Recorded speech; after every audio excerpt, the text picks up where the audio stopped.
Contoh yang kedua adalah seorang pedagang gorengan menjual pisang goreng dan bakwan. Harga pembelian untuk satu pisang goreng 1.500 dan satu bakwan 1.000.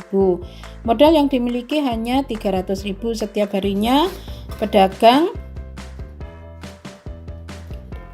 tersebut hanya menjual gorengan tidak lebih dari 250 buah. Jika pisang goreng dijual dengan harga 2.000 dan bakwan dijual juga dengan harga 2.000, hitunglah keuntungan maksimum yang dapat diperoleh pedagang. Nah, ini kita pertanyaannya tidak step by step ya, ini langsung berapa keuntungan maksimum. Nah, ini juga harus berproses dari kita membuat kendalanya itu tadi, yaitu dengan tabel ya. Jadi cerita itu tadi kita angkat ke dalam tabel. Tabelnya kepalanya terdiri dari jenis gorengan, kemudian harga beli, kemudian banyaknya, dan keuntungan ya. Nah, pisang goreng kita buat variabel X dan bakwan kita buat variabel Y ya. Nah, sehingga kemudian persediaan, karena modal yang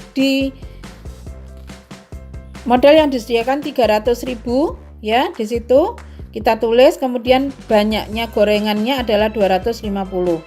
Nah, kemudian ke atas sama harga, berarti untuk bakwan 1.000, untuk pisang goreng 1.500 harga belinya ya. Kemudian banyaknya, nah penjual menyediakan tidak lebih dari 250, tidak lebih berarti kurang dari atau sama dengan 250 ya. Kemudian keuntungannya yang mana? Nah, di sini dari harga beli pisang goreng 1.500 kemudian dijual 2.000, berarti untuk pisang goreng labanya 500.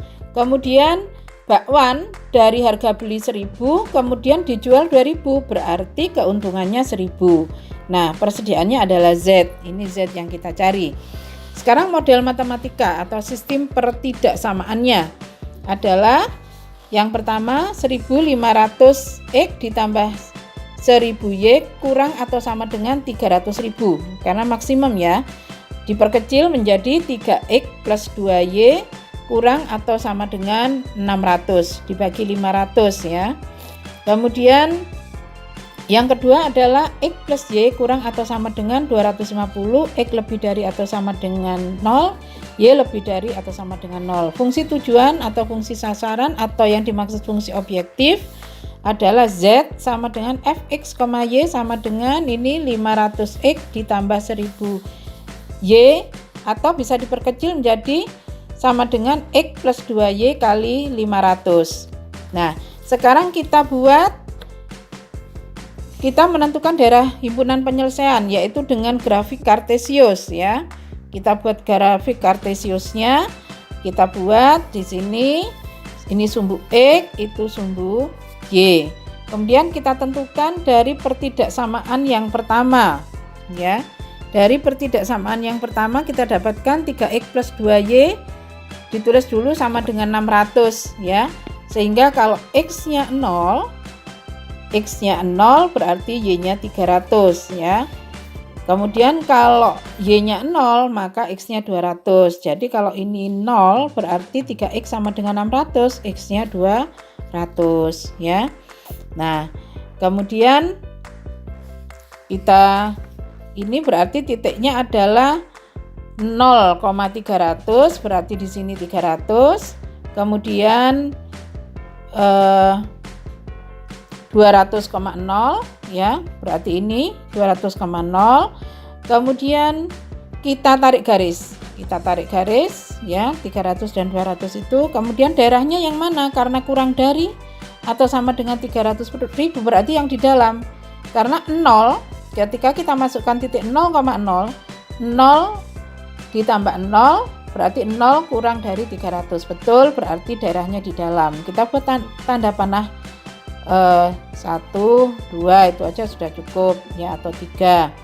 Nah, kemudian yang pertidaksamaan kedua adalah X plus Y kurang atau sama dengan 250. Berarti di sini X-nya, kalau Y-nya 0, X-nya 250. Kalau X-nya 0, Y-nya juga 250. Sehingga di sini kita dapatkan X-nya 250, Y-nya 250, ini ditarik garis. Nah, ditarik garis. Nah, kemudian kita tentukan tanda panahnya yang di mana, di luar apa di dalam. Kita masukkan titik 0,0. Ternyata 0 tambah 0 kurang atau sama dengan 250, sehingga 0 kurang dari 250 betul, berarti tanda panahnya menuju ke dalam.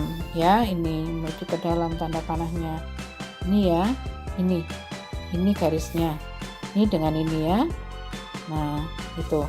Nah, kemudian X lebih dari atau sama dengan 0, berarti ini X lebih dari atau sama dengan 0, ini adalah Y lebih dari atau sama dengan 0. Ya. Nah, kemudian daerah penyelesaiannya adalah yang memenuhi keempat-empatnya ini tadi. 1 ya, 1 2 3 4. Sehingga disinilah daerah penyelesaiannya. Nah, kita buat garis tebal di sini. Ya, kita tebali, ini adalah daerah penyelesaiannya. Kemudian kita tentukan titik-titik pojoknya, yaitu titik A, titik pojok dari daerah penyelesaian ini ya. Titik A, kemudian titik B, kemudian titik C ya. Nah, titik pojok itu otomatis titik yang terletak pada daerah penyelesaian. Yang di luar itu tidak kita masukkan. Kemudian bagaimana kita menentukan nilai optimum? Sebelum kita menentukan nilai optimum, kita tentukan dulu titik B, karena titik B ini belum jelas titik berapa ini. Nah, kita gunakan eliminasi dari pertidaksamaan 1 dan 2, yaitu 3X plus 2Y sama dengan 600, X plus Y sama dengan 250, disamakan ya, salah satu variabelnya yaitu Y yang lebih kecil. 3X plus 2Y sama dengan 600, yang kedua dikalikan 2 sehingga 2X plus 2Y sama dengan 500, dikurangi sehingga kita dapatkan ya, ini dikurangi sehingga kita dapatkan X-nya sama dengan 100, Y-nya sama dengan ini, X-nya 100, Y-nya sama dengan 250, kurangi 100 berarti 150. Kemudian nilai bentuk objektif ya. Berapakah nilainya? Ya. Kita akan menentukan nilai maksimum dari bentuk objektif atau fungsi objektif, yaitu Z sama dengan X plus 2Y kali 500 karena sudah diperkecil ya. Nah, untuk titik A itu 200,0 ini ya. Z sama dengan berarti 200 ya, ditambah 2 kali 0 kali 500 ya, 200 kali 500 yaitu 100.000. Dari sini saja sudah kelihatan ya nanti maksimumnya yang mana ya. Kemudian Z yang B 100,150, Z sama dengan ini ya, B-nya 100,150 berarti 100 ditambah 2 kali 150 kali 500 sama dengan 400 kali 500. Kemudian yang C 0,250 berarti Z sama dengan 0 ditambah 2 kali 250 kali 500 berarti 500 kali 500. Nah, dari sini ini yang terbesar karena maksimum yang ditanya. Yang terbesar adalah ini 500. Berarti nanti ya maksimumnya di sini. Ya, di sini maksimum yaitu 250.500 kali 500 ya. Nah, sehingga keuntungan maksimum yang diperoleh pedagang gorengan adalah 250.000 ya. Bagaimana anak-anak? Kira-kira sudah paham? Kalau nggak paham, kita akan diskusi di forum atau kalian bisa tanyakan di WA-nya Budia ya. Lebih baik di forum supaya semuanya bisa belajar bersama ya. Gitu. Nah, kemudian bagaimana kita simpulkan sekarang bagaimana kita menentukan nilai optimum dari fungsi objektif.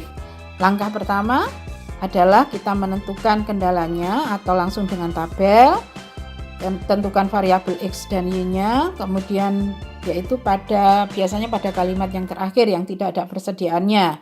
Kemudian yang kedua adalah menentukan model matematikanya dari tabel tadi ya. Kemudian yang ketiga menentukan daerah himpunan penyelesaian. Setelah itu tentukan titik pojok pada daerah penyelesaian itu. Titik yang merupakan perpotongan dari 2 garis itu dicari ya, atau 3 garis tapi jarang ya, yang sering 2 garis. Kemudian menentukan nilai optimumnya gimana? Nilai optimum itu adalah nilai minimum atau nilai maksimum, berarti salah satu ya. Kalau sudah maksimum nggak mungkin yang dicari minimum ya, salah satu karena daerahnya pasti berbeda. Nah, menentukan nilai optimum ya yang ketiga. Nah, yaitu dengan apa? Dengan melihat kembali hasil dari nilai optimum itu ya. Hasil kalau yang ditanyakan minimum berarti yang terkecil yang mana, yang maksimum berarti yang mana, yang terbesar yang mana, begitu ya. Kemudian sehingga kita bisa menyimpulkan berapa nilai maksimum atau nilai minimumnya. Budi rasa begitu ya. Kalian pahami untuk mengerjakan soal tes formatif. Dan minggu depan kalian akan ulangan harian ya. Nah, baik, mudah-mudahan kalian sukses, paham apa yang sudah Budia sampaikan. Kita akhiri. Assalamualaikum warahmatullahi wabarakatuh.